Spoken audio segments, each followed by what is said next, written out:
Siege time.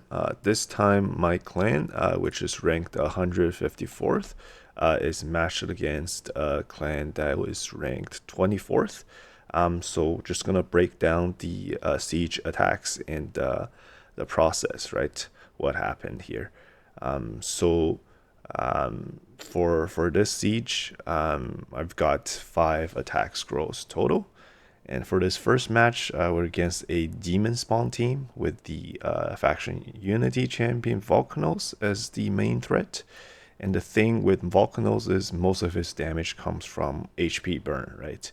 I mean, he could also hit hard, but a lot of his power comes from HP burn. So I brought in Marichka, just kind of hard counters him. And then we even bring in a Crexia for the lockout, right? After that, they're locked out. We just do our thing. We boost. I was thinking like maybe the Duchess is high resistance. So I brought in a secondary AoE nuker that is an Empress, just in case the Duchess resisted, and then we could nuke them again after they revive, right, with the Empress. But it seems like the Duchess just got a weak hit, so couldn't strip the stone skin. Other than that, the Duchess is locked out, and now we just easily killed this team, right? So against these kind of teams, if you have one of these hard counters, like there is very, very little they can do on defense. So this match is basically just Vulcanos and Marichka who hard counters the HP burn, right? Because Marichka puts the block damage on from the passive. So that was the first fight. The second fight I think is very, very straightforward as well. It's Yumiko with so a lockout, and then they've got 2 revivers, a Marius. So Marius is the threat, and against Marius, turtles do great, right? Because Marius is a triple hitter. When Marius hits, it's gonna trigger Leo's passive, right? And Leo is gonna counter with that big slash, and that's gonna do a lot of damage. We even go first here. I don't know. Yumiko wasn't geared. Like, what's going on here? Rookie mistake. So yeah, then we just, you don't see this often, but turtles are attacking before the enemy. They revive. At this point, is game over already, right? Because Yumiko didn't do the lockout, and even if it did, like we've got this chronophage on Donnie, which counters the lockout, right? So we just do a slash. Yeah, these first 2 matches seem very, very easy so far. Does not seem like the caliber of teams that you would likely to see from like a rank 24th clan. I'm just checking here to make sure what's going on. The third match, I think, starts to get a little bit more interesting. Here, yeah, is a pretty good player, right? We're against Taurus, Marichka, Galathier, and Sigrund. Just like a scary looking team with tons of revives, tons of survivability.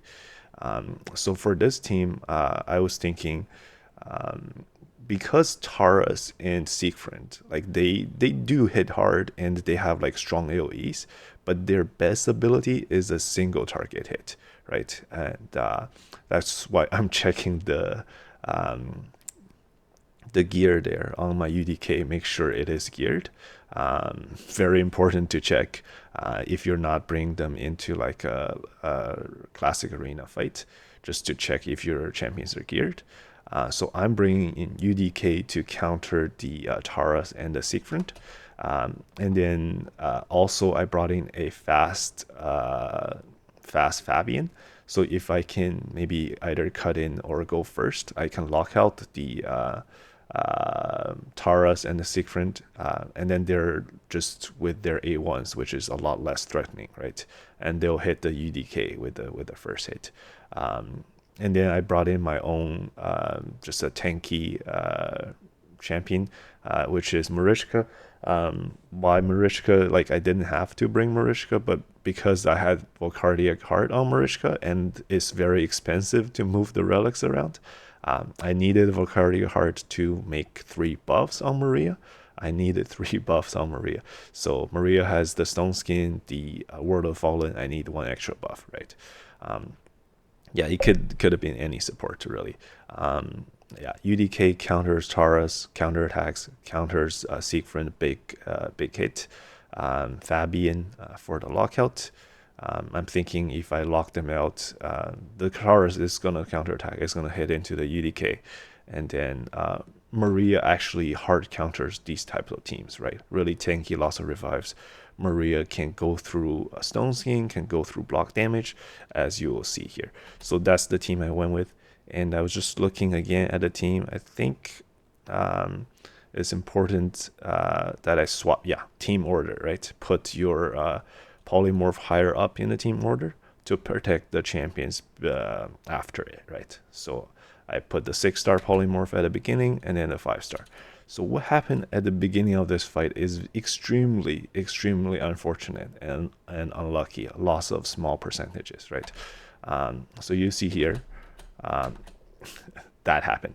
So at the beginning of the fight, Taurus put a fear on my Fabian, which procced Fabian's polymorph blessing, which is supposed to turn Taurus into a sheep. But Taurus is wearing Wand of Submission, which reflected that sheep back to my Fabian. And now I'm fighting this fight with 3 champions versus 4, right? And they're not going to be locked out, so they will have their AoE abilities available. So really, really unfortunate. But we play on, right? So they go first. The Galathyr is fast, does the boost and block debuffs skill.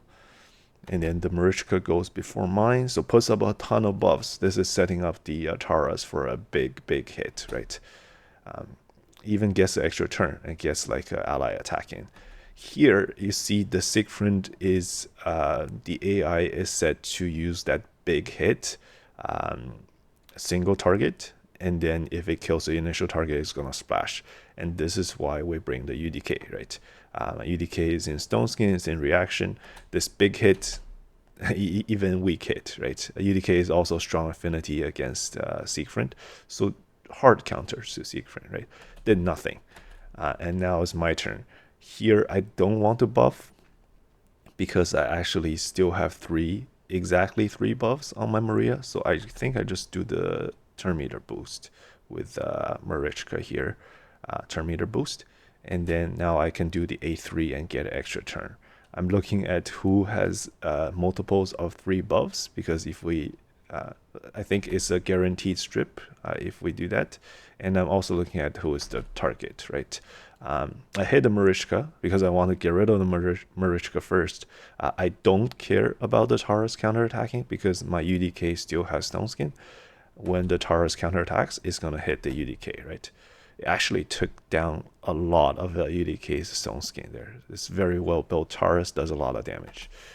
So then we go again. I do the A1, try to fish for extra turn. I do get it, 70% chance.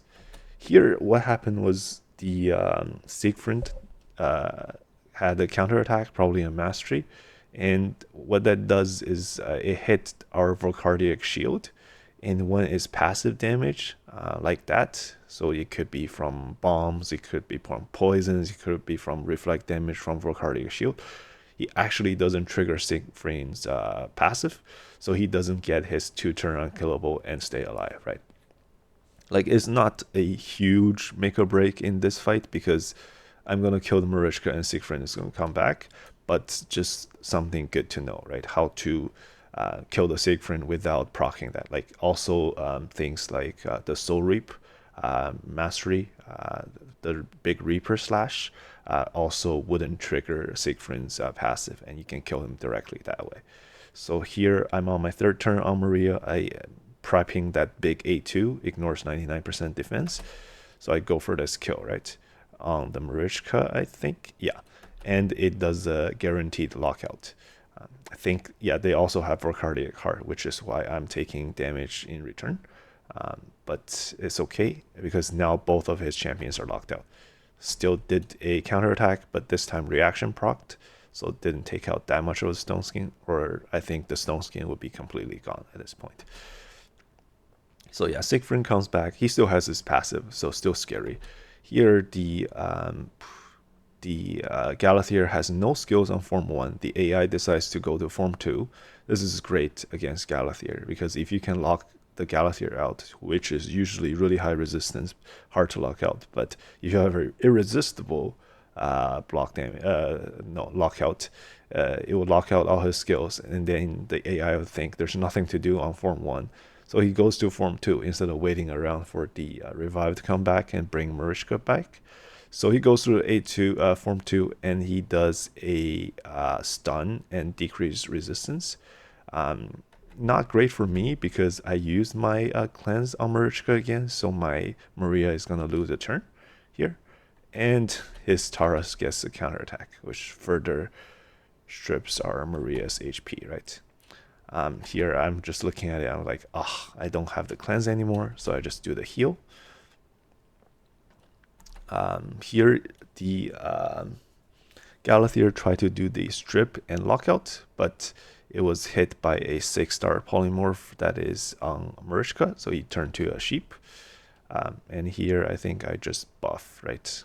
Put shield and continuous heal on myself. So now I have 3 buffs on Maria. I always want to have 3 buffs or 6 buffs or 9 buffs on Maria, right? That's the ideal situation you want to be in.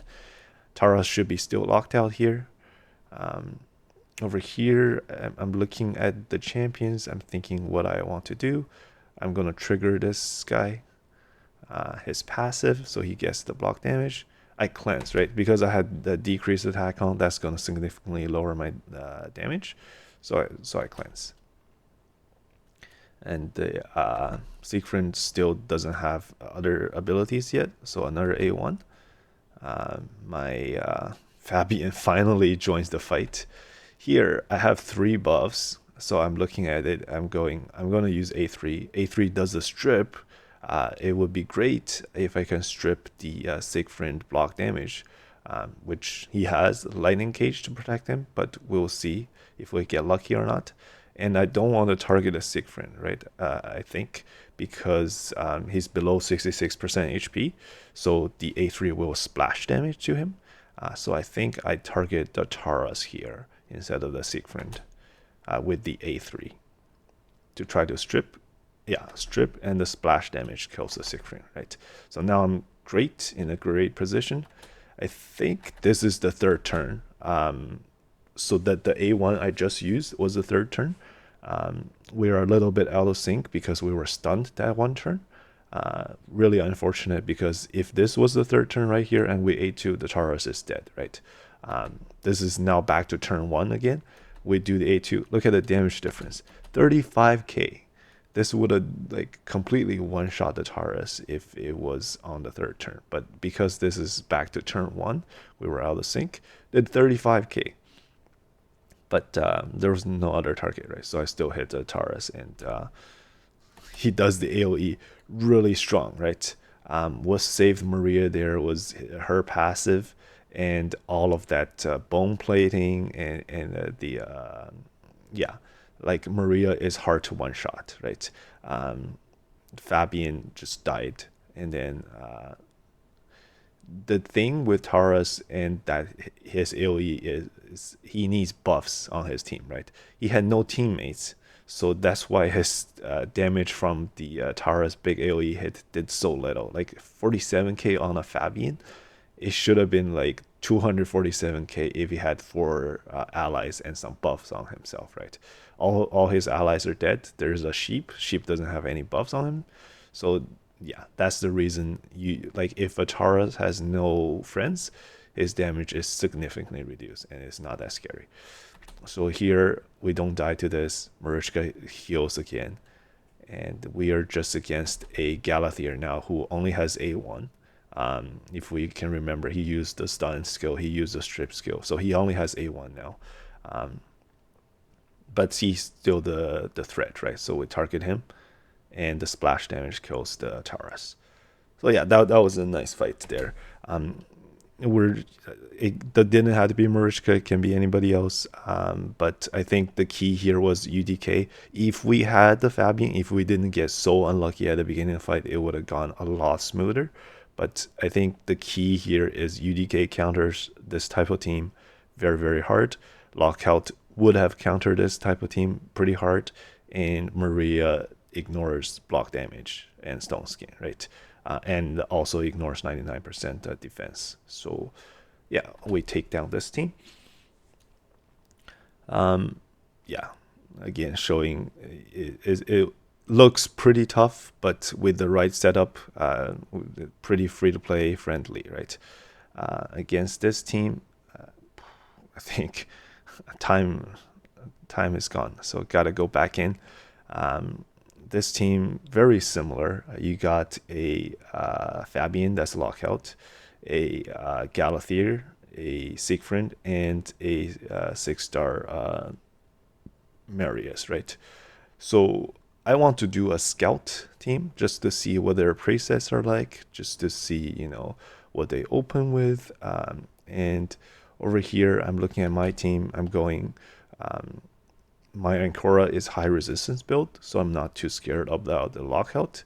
Ancora Narcisse counters Sigrund, because Narcisse big hit ignores Sigrund's passive. And then just as like an added insurance, I put in the chicken as well, right? Chicken, even if it's locked out, he can switch to form 2. Form 2, he's got a skill that ignores block damage, so also counters Sigrund. Put in the UDK because I don't want the Sigrund big smack to kill me. And then also Fabian, he's gonna do those fears counterattacks, which Ancora will cleanse those, right? And then the petrification will hit the UDK first. So that's the thought process with this scout team. It's not like the best team against this. Like if I was actually going, I would put in my A team and try to beat this team, right? But we're just trying to see what the presets are like. But we also want to use the scout team. That's not necessarily our first tier or second tier best champions, but can still have a chance to win. So this is going to be key on the resistance Ancora and the resistance UDK with 2-turn stone skin and reactions, right? They're going to try to stay alive. And then Ancora, when Ancora revives the Narcisse, Narcisse will come back with all his skills available, right? So here we start a fight. My team is in stone skin. I actually realized my Narcisse is not in stone skin. I think that's a mistake.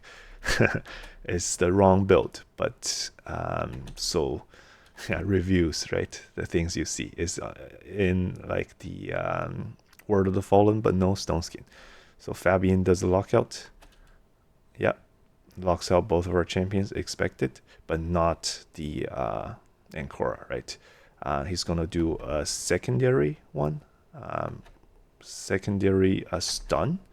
So I would have gone with the swap on Galathier and do the strip skill, but he went with the stun, right? Maybe he's confident the Fabian is gonna strip people, not against the resistance build, and then he went with the stun second on Galathier. So I think I would have gone with the strip on Galathier here. So here Marius is gonna do his thing. He's gonna buff up and triple hit, right? I think. Okay, it killed the chicken. Trigger counterattack on Narcisse, kill the horse, and then his Siegfried's AI is set to do the AoE first, which is smart. If he did the big smack like before, it would have done nothing, right? So big smack, AoE, our Narcisse is dead. Here, because I have resistance built, all my skills are available. You always want to revive the Narcisse in this kind of situation. Because Narcisse will one-shot the Siegfried. And crucially, I believe one of his champions, probably Galathier, has the Volcardic Heart. Here's the cool thing about Volcardic Heart.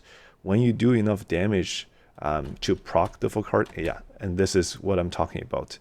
The Fabian is going to do his petrification, but it's a single target and it's going to hit the UDK. And then the subsequent fear on everybody is going to get cleansed. See, target change is going to get cleansed, not cleansed, it's going to get transferred to Ancora, who is in stone skin and resistance build, right? So we are not scared of the Fabian at all, because UDK counters and Korra counters Fabian, right? So over here, because we got revived, we have our skills available. And the cool thing about Volcardiac Heart is if your first hit does enough damage to trigger the Volcardiac Heart passive, which if you drop below a certain percentage, like it will apply a secondary shield on yourself, right? That would actually benefit Narcissus significantly. Narcissus hard counters Volcardiac Heart, because if there's a shield on the opponent champion, you do a double hit on them, and all Narcissus skills ignore shield. So here, only the Sigrund has a shield right now. So, but I think the Volcardiac Heart is on the Galathier. We'll see here, doing the A2 on Narcissus. It's going to drop, first hit is going to drop the Galathier low, very low, and it's going to trigger that Volcardiac Heart shield, which means we're going to do a second hit, and that one-shots the Galathier.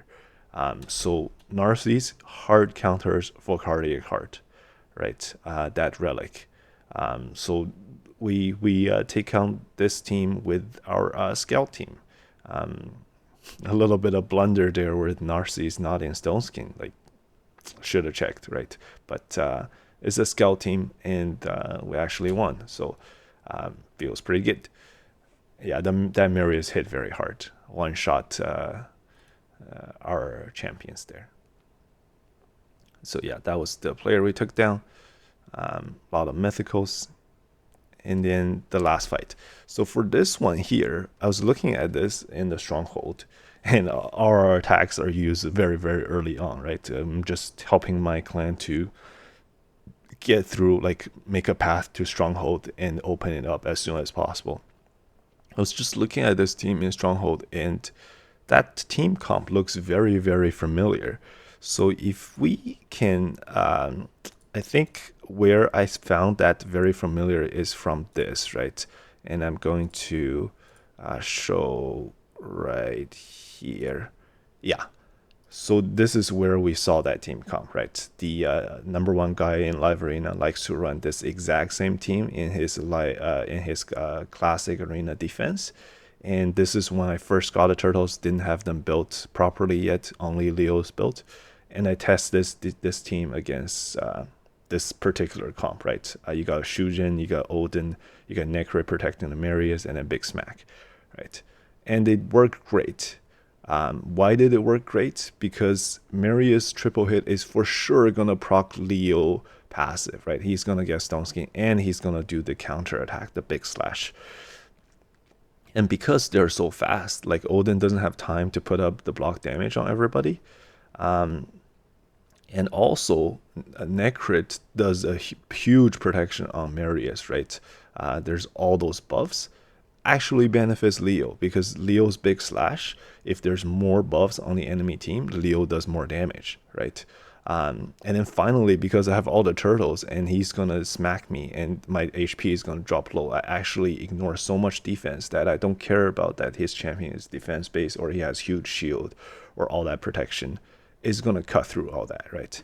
So that's why I immediately prompted that I thought about that team. So I'm thinking, if I can even beat that number one guy, right? Why couldn't I do it here? So I decided to go in first with the turtle team. Like we discussed, like all those buffs, all those protection, doesn't matter how fast they are, they're gonna trigger Leo passive, and they probably, like, we ignore so much that we can probably just cut through them, right? So let's see here. They're let me see the turn meter here. Extremely fast, right?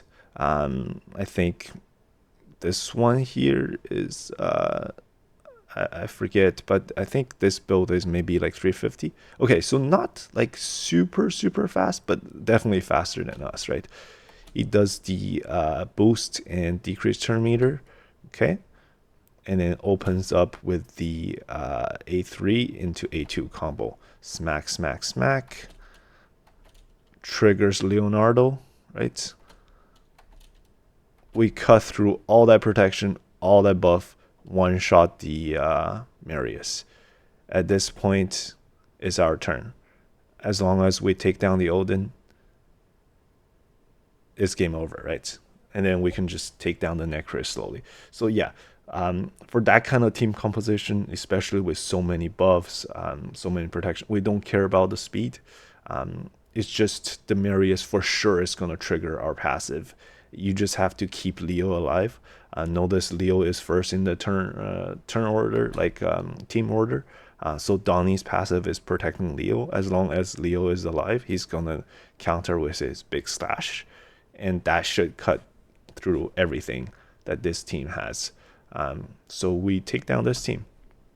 Yeah, as expected. And I think, yeah, that's it. That's all the fights for the siege. We only had 5 attacks. We used all 5 attacks. So that was the breakdown. At this point, it's still early in the siege. 154 ranked versus rank 24, right? We'll see how it goes. But I've done my part. And that's the breakdown of this siege. Thank you for watching. Okay, see you next time. Bye.